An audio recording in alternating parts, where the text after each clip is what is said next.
Ya. video YouTube. Ya. Kayak sekarang kan banyak isu-isu yang gue juga nggak suka juga. Iya kayak ya apa LGBT gitu kan, itu masuk ke anak kecil loh, maksud gue. Ya. Kalau lu punya keyakinan itu, gue nggak benci ya, terserah lu gitu, terserah lu mau ngelakuin itu gitu. Cuman jangan lu sebarkan ke anak-anak gitu, kayak di dalam hati itu, aduh. Ya tapi ya gue kayak kadang-kadang tuh gue mikir, ya tapi ini momen gue ya sekarang ini gitu. Apa ya, gue tuh nggak iri sama orang yang kaya, punya harta yang berlimpah lah. Tapi gue tuh iri sama orang yang produktif sebenarnya. Gue iri tuh, tapi kadang-kadang juga kalau sudah terlalu produktif tuh jadinya kayak lupa juga nih sama anak. Hai, ini gua Daniel, tetangga kamu. Di sini gua akan ngobrol dengan tetangga gua tentang perjalanan hidup mereka dari kacamata spiritual di saat mereka mengalami situasi tidak pasti dan kekhawatiran, sampai bisa kembali bangkit menjadi orang yang lebih kuat dari sebelumnya. It's gonna be very exclusive and inspiring. Okay guys, so this is the last part obrolan gue bareng sama Hifsi, tetangga kita. Nah, gimana menurut kalian? Coba dong, boleh komentar di bawah. Gue pengen ngucapin terima kasih dulu nih kepada kalian semua yang udah nonton dari part awal sampai part akhir, which is yang part sekarang nih, part kelima. Kalau misalnya kalian ngerasa obrolan gue sama Hifsi di sini bisa menarik dan juga memberikan perspektif baru untuk kalian, coba dong kasih tahu ke kita juga ya dengan tag di sosial media kita di @danielmananta_network, dan kalian bisa tulis bagian mana mungkin quotes yang kena banget di hati kalian. Dan siapa tahu aja nanti bisa kita repost juga postingan kalian, right? Oke, kita balik lagi ke Hifsi. Bro, jadi lu sekarang ini Hifsi, lu adalah seorang ayah. Iya, betul Bang. Dari anak umur 3 tahun. Udah 3 tahun ya? Nadine 3 tahun. Nadine udah 3 tahun ya? Nadine pribadi. Nadine pribadi. Enggak, Nadine Areta Zaibah Kamila. Gue tuh sering menyebut kata-kata pribadi, gak tahu udah dari mana tuh. Nadine, apakah Nadine seorang pribadi? Kata, iya ya. Gue pribadi gitu. Kenapa itu hubungannya dari mana? Gak tahu Bang, gue suka random, memang gue dari dulu aneh gitu. Dari dulu gue suka random. Nah, dari kecil aja dia udah gue ajarin diksi-diksi yang susah sama gue. Kayak apa? Kayak coba reboisasi gitu. Reboisasi dia ngomong gitu. Coba ngomong hipokrit gitu, dia bilang. Hipokrit. Oh, bukan munafik ya. Dia justru bahasa Inggris ya, gue hipokrit. Gue ajarin hipokrit gitu. Oh wow. Oke. Suka gue ajarin diksi-diksi aneh anak gue. Man, as a father, gimana bro? Like sekarang ini lu ngerasa apa yang ayah lo tanamkan ke lo itu cukup gak untuk lu menanamkan itu ke Nadine, ke putri lo? Cukup banget sih Bang, cukup banget ya. Okay. Tapi tetap dengan modifikasi lah ya. Dengan konteks sekarang iya, ini, konteks dengan sekarang yang ada gitu. YouTube dan lain-lain kan. Cukup banget sih, kayak ya dari dulu gue disuruh ngaji dari kecil. Ya. Nadine dari sekarang udah gue suruh ngaji juga dari 3 tahun. Terus juga udah mulai gue ajarin buat sholat, gue beliin mukena gitu. Dan dia udah tahu tuh gerakannya, walaupun pas sujud dia tiba-tiba tidur ya, terus naik ke sini gua gitu, atau masuk ke sarung, biasalah anak kecil gitu. Tapi dia udah mulai tahu gitu, kadang-kadang ya ayo sholat gitu. Pernah waktu dia baru dibeliin mukena tuh sampai minta 5 kali dalam 1 jam sholat, bukan dalam sehari. Ayo sholat mama gitu. Habis itu istri gue, tuh anaknya sholat mulu. Tapi gak apa-apa, itu maksud gue sih kayaknya ya semua nilai-nilai yang ditanemin sama ayah gue, ibu gue akan gue ajarin ke anak gue sih. Apalagi terutama sholat itu sih Bang, itu kayaknya basic yang paling utama deh kayaknya yang akan gue ajarin ke anak gue. Apalagi dengan kekacauan dunia sekarang yang gue juga tahu gitu ya. Terus gak tahu nanti di masa depan kayak apa. Sekarang aja buset gue ngeliat ngeri gitu kan. Maksudnya AI sama metaverse gitu misalnya. Iya. Kita gak pernah tahu itu bakal jadi apa. Gak pernah tahu jadi apa kan masa depan. Maksud gue kayaknya kalau dia punya basic paling gak sholat aja itu yang dia itu kayaknya sih ya hidup dia akan baik-baik aja sih menurut gue. Itu yang poin yang penting. Challenge terbesar jadi seorang ayah itu apa? Sekarang sih luar biasa ya, dengan keadaan sekarang sih Bang, gue takut banget gitu dengan, wah kalau dulu tuh kayaknya apa ya, kita tuh masih tertutupi dengan teknologi gitu kan ya. Masih bisa ngebatesin banget gitu orang tua kita gitu kan. Kalau sekarang nih kayaknya ya nggak bisa gitu. Anak kita mungkin bisa cari sesuatu ya, anak umur 3 tahun gitu, 3 tahun nggak kenal handphone, nggak kenal apa-apa gitu. Anak gue udah bisa ngeklik sendiri, nge-search belum sih, ngeklik sendiri gitu YouTube Kids gitu gitu kan. Nah apalagi maksudnya di masa yang akan datang gitu kan, pasti juga kayak propaganda apa yang masuk ke video YouTube. Kayak sekarang kan banyak isu-isu yang gue juga nggak suka juga, boleh gak sih disebut sini? Boleh banget. Iya kayak ya apa LGBT gitu kan, itu masuk ke anak kecil loh, maksud gue. Kalau lu punya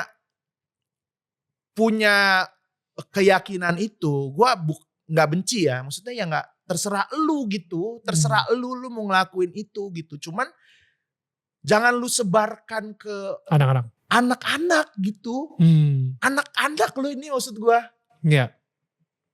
Wah gue sengeri itu sih, dengan keadaan yang kayak sekarang ini bang. Makanya gue kalau kayak nonton YouTube gitu gue liatin banget gitu, apa nih, udah channelnya yang gue rasa paling aman, ya udah itu aja gitu.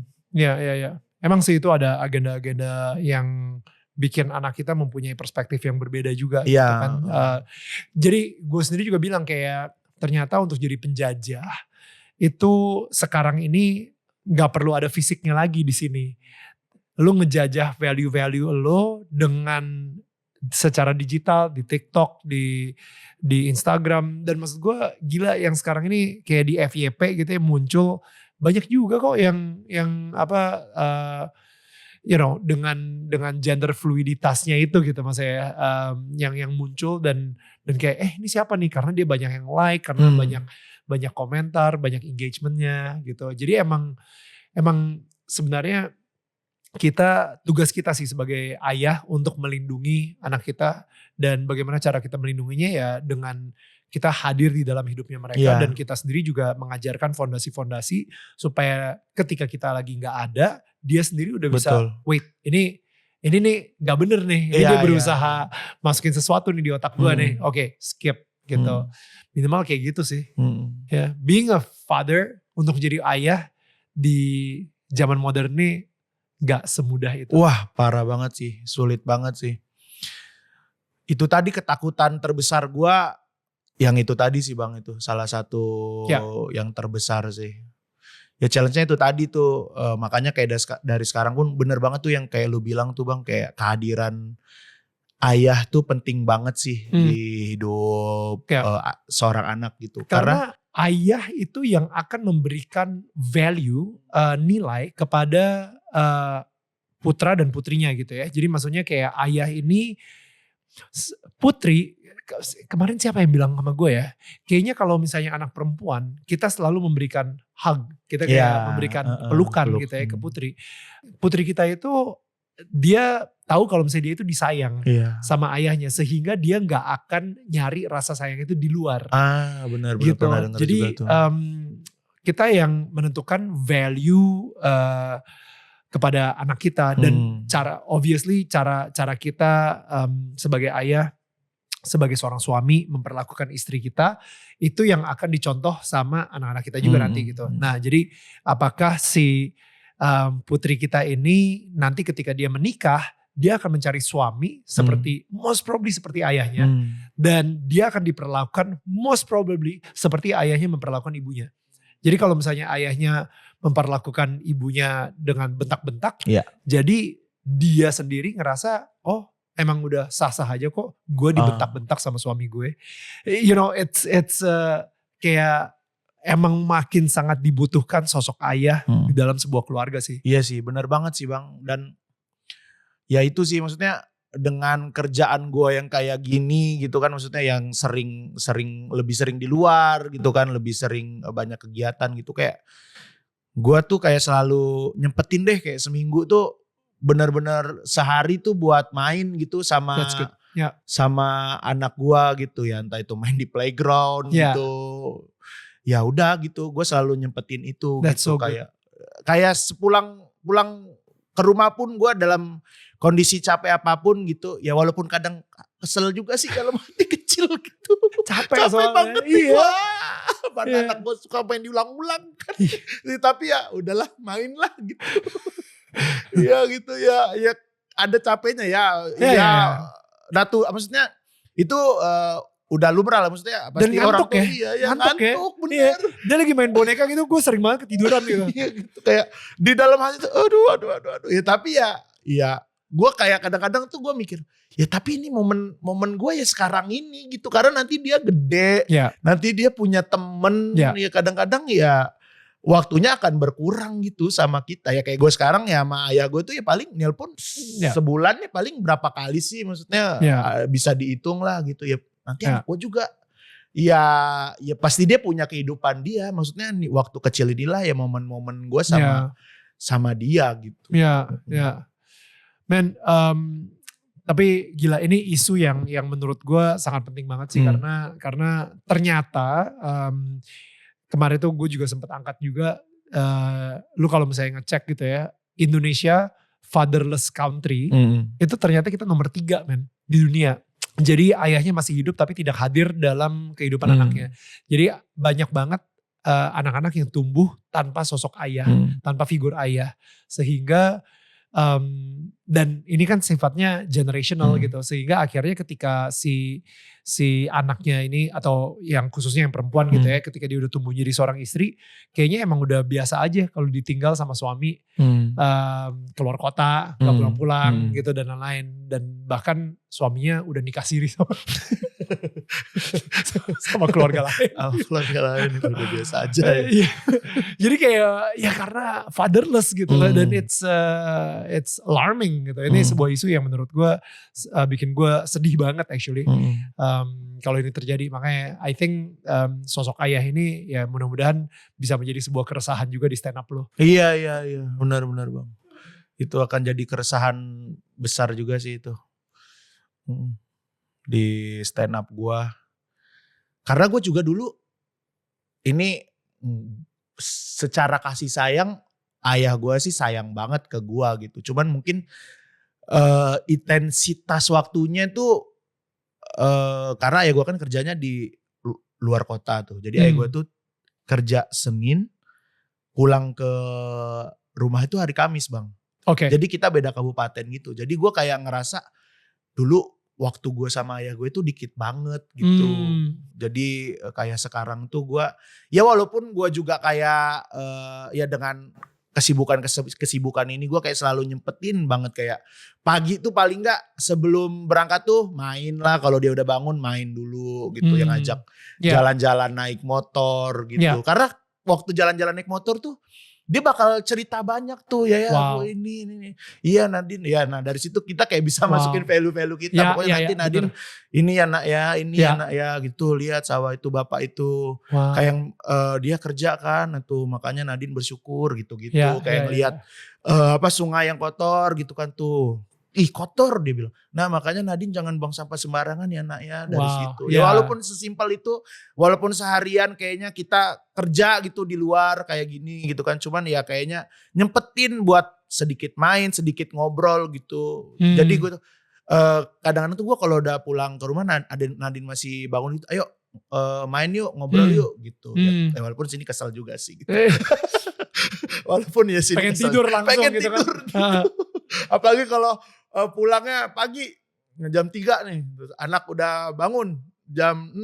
Kayak tadi pagi beneran kejadian tuh gua pulang baru, jam 3. Gue baru pulang kemarin tuh, gue baru pulang dari Solo, terus ada konten buat brand, terus malamnya ada konten juga collab sama Regen, terus paginya ya gue pulang agak malam lah. Terus si Nadine udah bangun tuh jam berapa tuh ya, jam 7-an gitu. Gue masih abis sholat subuh gue tidur lagi kan. Wah ngantuk banget nih kata gue. Aduh kesel banget nih gue. Kesel banget sih. Aduh ntar enaknya aku pengen naik motor gitu. Aduh. Oke, yuk. Nah, tapi habis itu ya. Tidur lagi? Enggak. Gue ya udahlah ya ayolah gitu. Oh wow. Ya nanti juga ini kerja, nanti ya inilah maksudnya waktunya adanya itu ya disempet-sempetin lah. Iya. That's gue kadang-kadang mikir gitu ya, kayak kayak sebenarnya ya, kita tuh kalau misalnya kerja sebagai ayah, kita ada loh kata cukup gitu, ya gak sih? Ada kata, ini gak berlaku buat semua orang obviously. Karena ada beberapa orang yang benar-benar dia harus kerjanya lumayan keras untuk menghidupi keluarganya. Gitu. Tapi kalau dari gue, kadang-kadang kan sebenarnya kita udah cukup, kita udah dapat apa yang kita butuhkan. Tapi kita masih mau lebih dari cukup. Dan lebih dari cukupnya itu udah mulai masuk ke arah workaholic sama rakus. Nah sehingga yang pertama kali kita korbankan adalah waktu bersama anak-anak kita gitu, sama istri dan anak-anak. Sehingga hubungan suami istri jadi merenggang, hubungan sama anak-anak pun juga jadinya merenggang. Kita cuman memberikan sisa-sisa energi kita aja ke mereka gitu. Makanya lebih banyakan kesel gitu, kayak gue pengen tidur, lo tau gak sih gue seharian penuh nyari duit buat lo juga gitu kan. Tapi gue sekarang ini lagi belajar untuk tidak terlalu sibuk gitu, sebisa mungkin. Udahlah cukup ya, cukup. Ternyata gue stop WA jam 6 dan fokus sama anak-anak gue.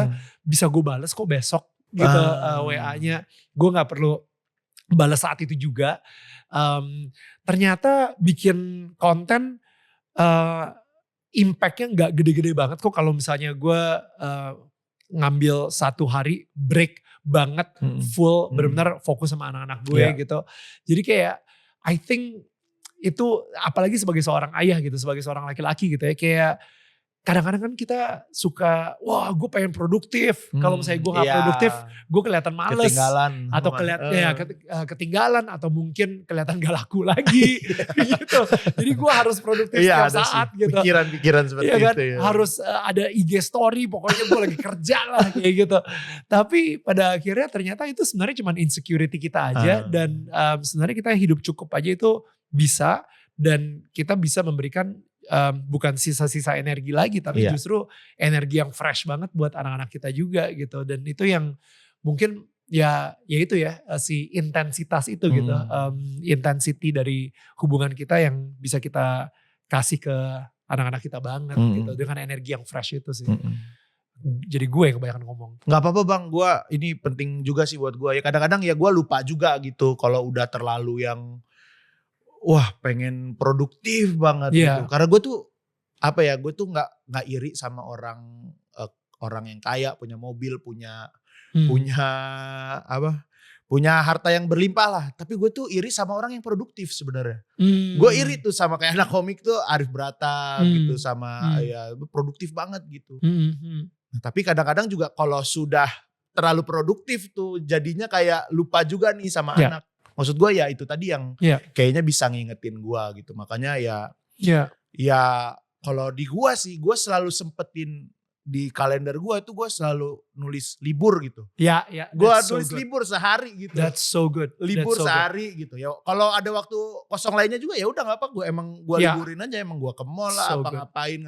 That's so good. Selalu gue kasih gitu sih, karena kalau kayak bener-bener tiap hari nih nggak ada jeda, wah. Gila banget bablas. Iya sih.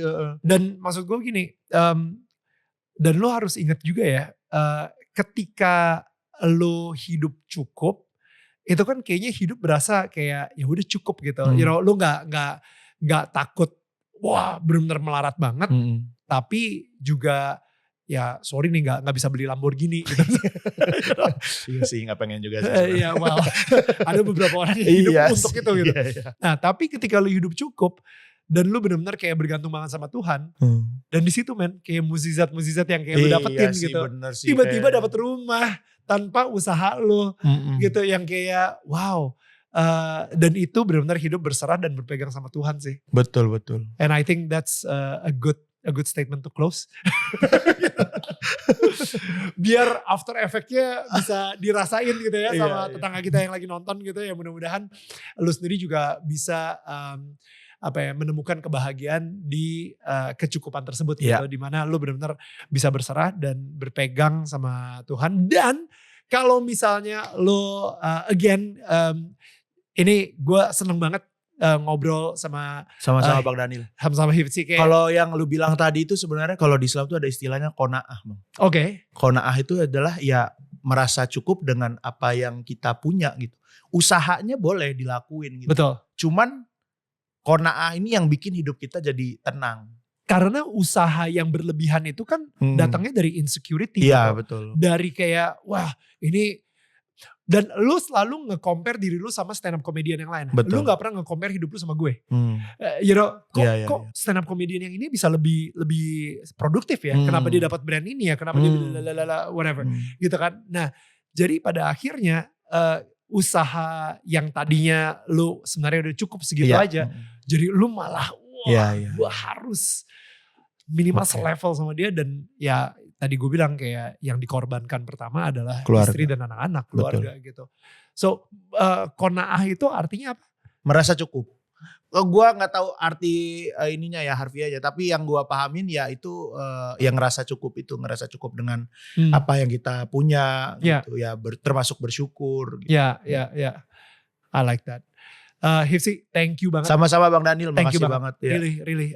Dan gue jujur gue seneng banget sama value-value lo, gue seneng banget sama cerita-cerita lo, dan gue asli kalau misalnya gue waktunya lagi luang, gue pengen banget datang ke komedian cilik. Iya bang, siap bang, nanti datang ya bang ya. Iya itu kapan kalau misalnya di Jakarta? 21 Oktober. 21 Oktober. Itu di mana sih? Di GKJ, Gedung Kesenian Jakarta. Nanti aku kasih undangannya ya Bang Daniel. Iya. Oke. Dan buat teman-teman yang lagi pengen beli tiketnya, langsung aja tadi ke www.kuncikomedi.com. Oke. Nah itu ya, mungkin kita bisa ketemu di situ juga gitu. But anyway, thank you banget. Siap Bang Daniel. Ini mungkin bisa jadi pajangan buat rumah yang dikasih tadi. Iya. Wah, istri gue seneng banget nih, dia suka beli pajangan-pajangan gitu. Oh yes, ini isinya itu kok, itu si rumah itu. Wah keren. Ya ada lilinnya di dalam. But basically ini mungkin mengingatkan ke lu aja bahwa rumah yang lu dapetin itu rumah mukjizat. Iya. Dan lu sendiri juga bisa dibilang dengan apapun yang lu lakuin, dengan stand up comedy, dengan YouTube channel ngaji, lu menjadi sebuah kayak apa ya, terang atau cahaya. Amin, gitu amin. Bagi tetangga-tetangga di sekitar lo. Amin. Makanya di situ jadi tetangga saling menyangga bukan menyanggah gitu kan. So thank you banget. Sukses buat stand up komedinya. Makasih. Sukses buat turnya. And salam buat Nadine sama istri juga. Yeah. Walaupun gue belum pernah ketemu. Tapi you know I'm sure mereka datang dong di komedian cilik ya. Insya Allah. Oh. Tapi kayaknya istri saya sembunyiin dulu. Ya. Karena saya akan menyampaikan keresahan saya terhadap dia. baru di ronde kedua dia suruh masuk. Alright guys, so thank you banget buat semua tetangga kita yang udah nonton. Kita akan ketemu lagi minggu depan. Tetangga saling menyangga bukan menyanggah. Bye guys.